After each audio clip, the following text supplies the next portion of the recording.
So we have made our decision on the actions we're going to take, our first part of that nursing process, and now we can evaluate our outcomes. So that means that we want to look at those parameters to monitor. We want to find out, did it help? So looking at these options, we have another select N here, right? We are selecting 2 choices. And all of these options are things that we might do for our client, right? But we need to find the 2 that are going to tell us if our interventions or our actions worked. So we need to know, did we slow or stop the labor? And is this fetus mom tolerating the labor okay? Or are we having any reactions to our interventions that are good or bad? So the first option here we have is hemoglobin. So what does hemoglobin tell us? Oh, I see some of you are already putting your answers in and they are looking good.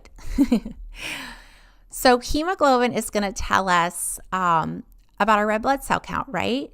This is great for clients with heavy bleeding, a postpartum hemorrhage, or we would monitor it with a client with previa. But hemoglobin does not tell us if we've affected the preterm labor process. So yes, we would monitor hemoglobin on any given client, but in this case, it's not going to be one of the 2 actions that we choose. Respirations. Same thing here, right? We always want to monitor someone's respirations, but it's not going to tell us anything about if our actions have been successful. Cervical dilation. Okay, so looking at this next slide here, I want you guys to think of the cervix as a donut, okay? So in the center is the hole of the donut is that center of the cervix. And as dilation happens, that's that hole of the donut getting wider. And then effacement is going to be if you were to squish that donut down. So that's getting flatter and flatter, thinning out. So cervical effacement and dilation, watching this, is going to tell us if labor is progressing, right? So we will definitely want to monitor this effacement and dilation of the cervix. Okay, next we have fetal heart tones. So how is this fetus tolerating labor, right? That's going to tell us if we monitoring our fetal heart tones.